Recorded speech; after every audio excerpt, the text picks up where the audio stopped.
Enfin, un peu de concret dans le mercato du PSG, la piste Malcolm était évoquée depuis plusieurs jours et c'est l'entraîneur du Zénith Saint-Pétersbourg qui a confirmé que Paris s'intéresse à l'attaquant de 25 ans. On va faire le tour un peu de ce dossier avant ça. N'oubliez pas bien sûr le petit j'aime pour nous soutenir, c'est très important. Pardonnez-moi aujourd'hui, pas de maillot du PSG, la vie perso fait que c'était trop compliqué. Enfin, voilà, on va pas rentrer dans les détails, mais c'est comme ça. J'espère en tout cas que ça vous plaira. Je vais donner bien sûr le maximum. Hâte pour bien vous parler de Malcolm et évidemment, abonnez-vous pour activer la cloche pour vraiment qu'il y ait nos vidéos sur le mercato, les présentations de matchs, les débriefs, la tactique, enfin voilà, il y a un peu de tout, tout sur le PSG. C'est parti pour cette piste Malcolm. Ce qui est entre guillemets rigolo, c'est que ce matin, j'hésitais à vous en parler, parce que ça fait quelques jours qu'il manque Malcolm à évoquer, mais j'avoue, un peu de mal à croire à cette piste pour l'instant. Il y a eu beaucoup de choses déjà mercato, il y a le match qui arrive, donc c'est vrai que c'était à la base un petit samedi de pause, pas facile aujourd'hui, mais voilà, l'entraîneur du Zénith de Saint-Pétersbourg, Sergei Semak, il a pris la parole en conférence de presse, il a été interrogé à propos de Malcolm, et il a donc déclaré: «Aucune offre officielle n'a été reçue, mais il y a un intérêt du PSG. J'ai parlé avec Malcolm, nous attendons une proposition formelle du PSG et si ça vient, nous l'examinerons. Le PSG est un bon club, l'un des meilleurs du football européen. Nous ne forcerons jamais un joueur à rester, mais Malcolm est prêt à remplir ses obligations de contrat avec nous. Aujourd'hui, il joue pour nous, nous n'avons pas d'offre du PSG, donc il y a encore rien à dire. Il y a de l'intérêt, mais il faut encore aller au-delà avant d'en parler.» Alors on peut retenir, certes, que d'un côté, il y a pas d'offre du PSG puisqu'il l'a clairement dit et pour l'instant Malcolm reste au Zénith Saint-Pétersbourg.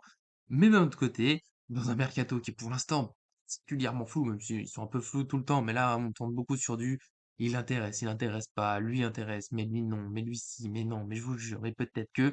Et ben là, enfin, on sait que en effet, le PSG pense à Malcolm. Alors il n'est pas encore complètement passé à l'action, peut-être parce qu'il se concentre sur sa priorité, qui est évoquée comme étant Ryan Cherki, même si Lyon visiblement ferme la porte, hein, on en a parlé hier. Pour ceux qui l'ont pas vu, retrouvez la vidéo. Arthur était là en plus. Quel plaisir. L'inépuisable qui, pour aujourd'hui, pouvait pas être avec moi pour cette vidéo. Mais bon, au moins, là, Malcolm, on sait que c'est l'une des possibilités pour le PSG. Alors, à quel point est-ce qu'il va passer à l'action? Quelle sera l'offre? Est-ce qu'un score est possible? Parce que l'entraîneur du Zénith, il dit qu'on va être à l'écoute, qu'on va pas forcer un joueur à rester. On va pas non plus faire un cadeau. Il faudra s'y retrouver un accord. Le PSG a pas d'immenses moyens sur ce mercato. Il a été question d'un éventuel prêt avec ou sans option d'achat. Est-ce que le Zenit Saint-Pétersbourg serait vraiment d'accord? Est-ce que Malcolm, alors il est annoncé comme tenté par cette aventure, mais est-ce qu'il est vraiment voilà, prêt à aller prendre ce rôle de doublure? Jamais simple. Il a fait un passage au Barça qui a été plutôt un échec après des choses intéressantes à Bordeaux.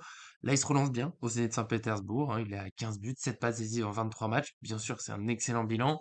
C'est entre guillemets que le championnat russe, hein, on est obligé de le dire. Ça, des fois, on l'entend aussi pour la Ligue 1. Au Zénith, il a pas non plus les mêmes coéquipiers qu'au PSG, donc c'est pareil entre Malcolm. Il a du talent, c'est un joueur vif, un joueur qui joue plutôt à droite, un gaucher. Il peut jouer aussi dans l'axe, ça correspond en tout cas à un remplacement de Sarabia.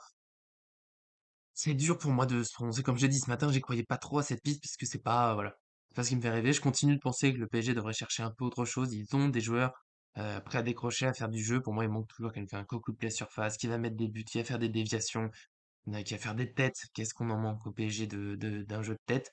Mais bon, pourquoi pas, Malcolm, en tout cas, c'est pas, je pense pas que ce soit forcément pire dans l'apport dans le jeu que ce qu'a pu faire Sarabia. En tout cas, Sarabia au PSG, ça a pas marché. Malcolm, c'est un joueur vif, voilà, technique. Je pense qu'il peut s'intégrer dans le jeu parisien. Il sera un peu la doublure de Messi. C'est bien sûr pas le même joueur, mais on peut dire qu'on peut s'appuyer sur lui aussi. Donner peut-être un peu de plus de percussion, vitesse, tu vois ce que je veux dire, peut-être un peu de profondeur. Parfois, il va quand même assez vite, Malcolm. Ça rend pas un mauvais joueur. Il a loupé le test du haut niveau, on va dire, quand il a signé au FC Barcelone. Ça veut pas dire qu'il loupera au PSG. Parfois, il faut cette deuxième aventure. Après, moi, vraiment, honnêtement, voilà, s'il vient, bien sûr que je vais le soutenir, comme tous les joueurs du PSG. Bien sûr que je vais espérer qu'il réussisse. S'il gagne un ballon d'or à Paris, ben, tant mieux.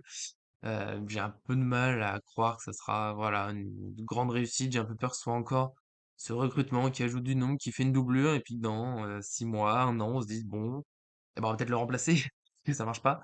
Voilà. J'espère que ça sera mieux. J'ai pas beaucoup plus à dire sur ce transfert. Il manque notamment la forme du transfert, parce qu'il y a l'idée d'obtenir un prêt pour pouvoir avancer dans le même temps sur Milan Skriniar, et là, ça peut devenir intéressant, et garder en plus des liquidités pour la suite. Donc on verra un peu comment ça se passe, mais c'est une première piste concrète, une possibilité d'ici mardi soir 23 h. Donc normalement, bah, ça va s'accélérer très prochainement. On verra dans quelle séance, avec quel joueur. Peut-être avec Malcolm. Donc vous, en tout cas, dans les commentaires, dites-moi si vous êtes tenté par ce joueur, si vous le connaissez particulièrement, si vous suivez le championnat russe, pourquoi pas, ça nous ferait plaisir d'avoir des éléments en plus. Ou bien sûr, je suis aussi ouvert à l'idée de: «Non, Malcolm, c'est une erreur». En tout cas, toujours prêt à discuter avec vous dans les commentaires, ça fait plaisir et on se retrouvera évidemment ce dimanche pour la tradition, l'équipe qui est la vidéo qui ne bouge pas, équipe parisienne et nos pronostics pour ce PSG Reims que j'attends parce que c'est une belle série qui se lance pour le PSG, donc abonnez-vous encore une fois pour rien manquer. Merci d'être avec nous, merci d'avoir regardé cette vidéo et à très bientôt sur cette chaîne.